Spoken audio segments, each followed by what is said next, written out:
everyone, welcome to my channel. This is the knitting channel and my first episode that I've been filming. Now I was trying for almost a year now and even more to set up a real knitting channel on YouTube, but due to my lack of skills on editing and filming and everything, I just didn't do it.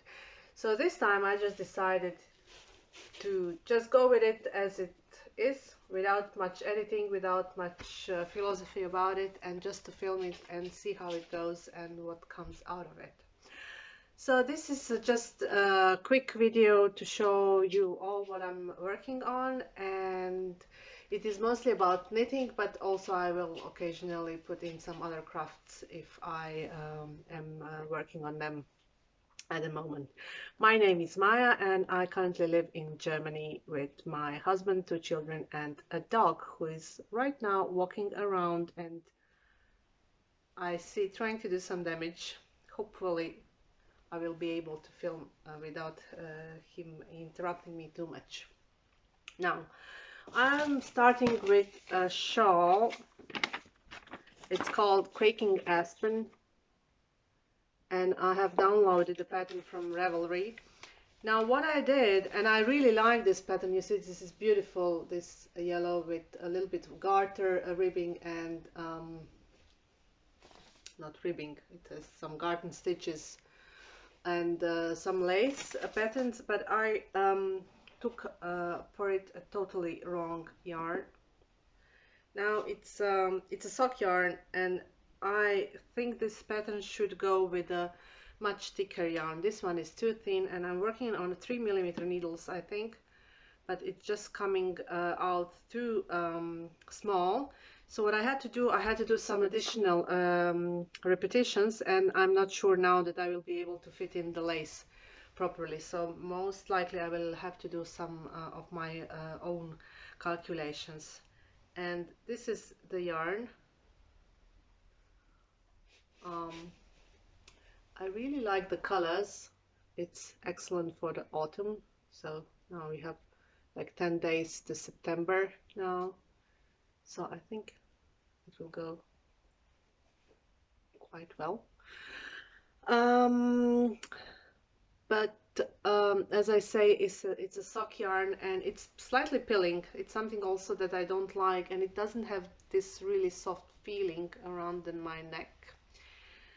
Although I'm not very sensitive, so but anyway, we shall see how it goes. I must say I didn't work on it for the whole summer because I grew out of love from this project, because I realized then that the yarn is too thin for this.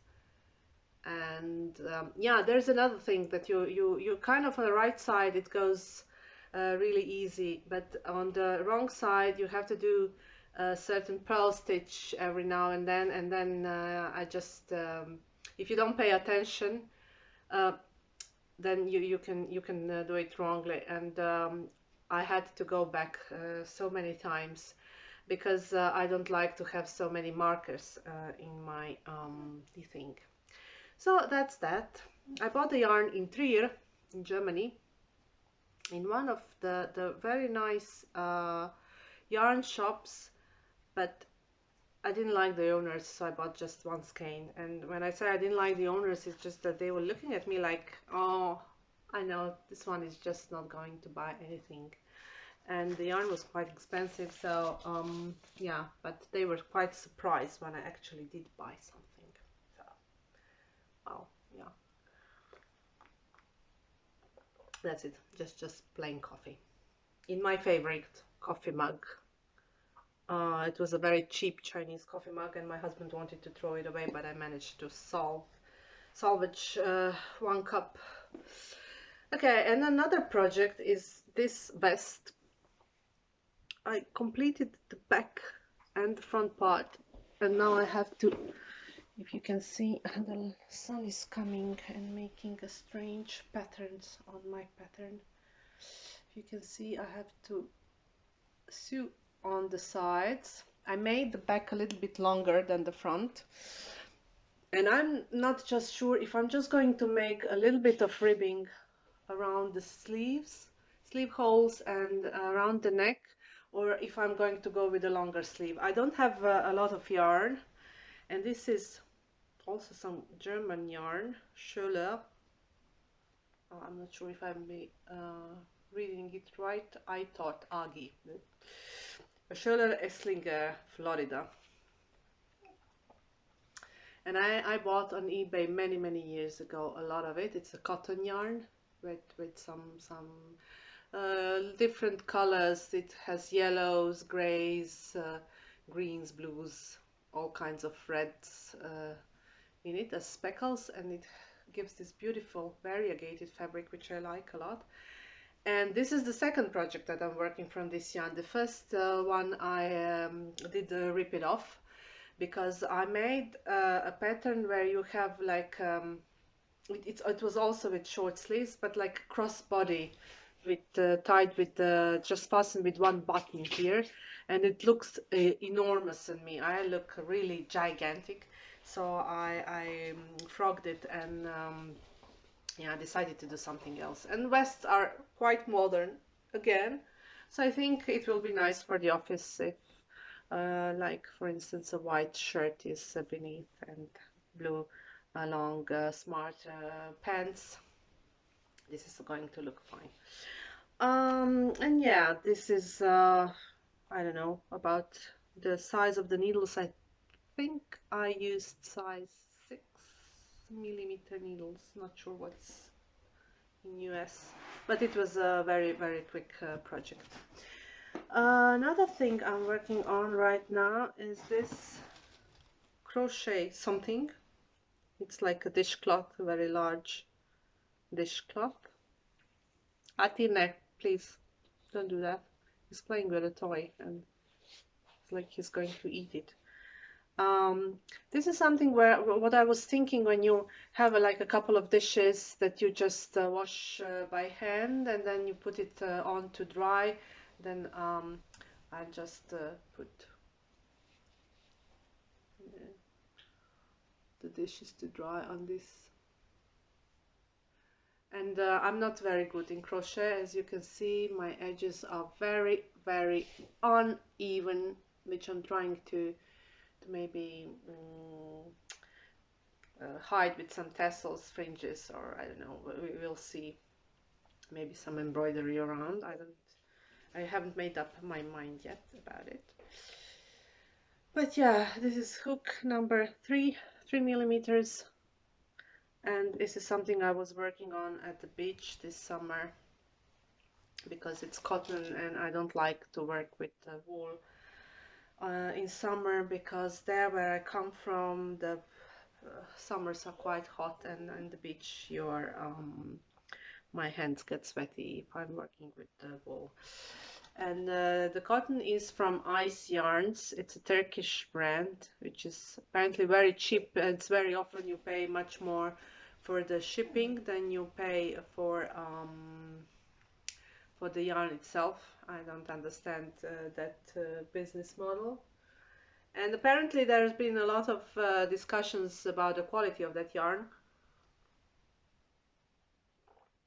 And my feelings are quite mixed, because I ordered just once from them, and I got a very huge pack, because I thought if I'm paying that much for the shipping, then the yarn should be very cheap. So I ordered quite what's on a discount, and I still have a lot of it. You see this white beige wool yarn. It's mixed wool, mixed polyester, polyacryl, something synthetic anyway, and I have a lot of it.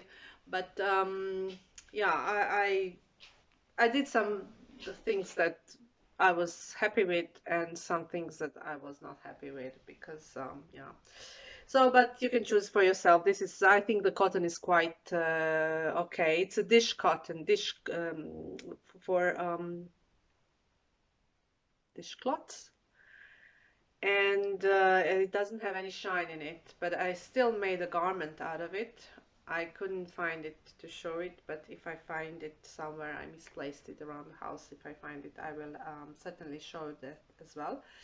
I just made like 100 stitches, and then I knitted back and forth in one piece until here, and then I added, I think, 30 stitches for the sleeves, and then just finished with the boat neck. And it's a very simple one. I often use it in the summer. It doesn't look very beautiful, but still around the house it's quite to be worn.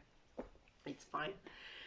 And yeah, so the next project in this bag is socks. So yeah, this is also a German sock yarn. I think Regia, not 100% sure. I have to check when if I can find the label. Oh yeah, I found the label. Osterman Step. Osterman Step yarn. It's like usual 75% superwash wool and 25% polyamide, made in Austria. Austrian, yeah. And I did one sock already. I made it with 64 stitches and the fish lips kiss heel. My favorite type of heel, and I recommend it highly to everybody. If you haven't tried it yet, please try it. It's the pattern just costs $1, but the invention is fantastic, and it really makes this strong heel where the stitches are not going apart. And I will most likely give these socks as gift to my daughter. That's why I'm knitting it on a little bit tighter gauge than I would normally for myself, on 2.5mm needles. I think it's size 0 US. And yeah, the pattern is quite nice. And you can see I arrived at the heel and stopped because I forgot how to do it. So I have to read through the pattern, and it's a little bit tricky where you have to make these double stitches, etc., etc. But once you get a hold of it, it's all right. So yeah, I'm enjoying this project very much. When I watch something, I can just because socks are something that you can really knit if you are not doing a complicated pattern while watching TV. And in the evening after work, when I'm really tired and I have no desire to read anything, sorry, then I just like to knit and watch. I don't watch really TV. I watch. Sorry for the break. I had to cough really hard because I had some fluff in my throat. I inhaled something. All right, so I was saying the socks are a really nice project because you don't have to pay a lot of attention unless you're doing something complicated, and I only pay attention when I'm at the heel part, and then afterwards I just go quickly around and watch some YouTube videos, or lately Korean series, dramas. Oh my God, yeah, that's what I do to relax. And yes, I'm a very slow knitter, so I've been working on these for the whole summer. Shame on me. That's it, and yeah, I don't have anything finished yet because I want to finish all these projects before starting on something else, and I had very big plans for this winter. I would like to learn some new skills. I'd like to and I also picked up some projects from Revelry, which I picked also last year, but I haven't finished. And I had well, I wanted to do these make 9 challenges, make I don't know how many things you want to make, but then I realized if I'm going to put it as as something that I have to do, like an obligations that is going to feel like work, and I don't want to feel like work with my knitting. My knitting is just my hobby. I have a very demanding job in finance, and I give all myself into it during the day, and sometimes very often even during the evenings. And then if I have free time, I just want to relax and do something which I'm not pressured in terms of time, quantities, etc., etc. So that's why I really like knitting. I've been knitting all my life since I was a child, but I would never make it my business, never, because then I think I would stop loving it. And the last thing, what I would like to show to you is a spinning project. Now I am running away from the sun. I taught myself to spin when we went into the first lockdown last March, and I bought myself a spinning wheel and traditional Ashford one, which came used but in an excellent condition, and I'm thankful for the lady who gave up her hobby for me. And I was spinning, and I taught myself from YouTube videos, and I also did some already finished garments, but I packed all my winter stuff away for the summer. I usually change in my wardrobe from summer. I switched from summer to winter clothes in order to be able to fit them all. And yes, I finished some things already, but this time I really have something special to show you. Ta-da! So the white part is just plain merino wool, but the brownish, grayish brownish part is, I don't know if you can see it well, it's my corgi. It's my dog's wool. Yeah, so you can also spin dog hair. So I know somebody will say it's gross, and it was kind of for me as well at the beginning. But I keep my dog clean, and this fleece was in his undercoat was quite clean, and of course I'm going to wash it before working with it anyway. And I washed it already once, and I will wash the garment once finished, but I still don't know what to do from this. So if you have any idea, it's still a little bit, I think in places it's overspun, because if you see these things, it's over twisting upon itself. If you have any idea what to do with it, let me know in the comments below. That's all for today. Thank you for watching. Bye.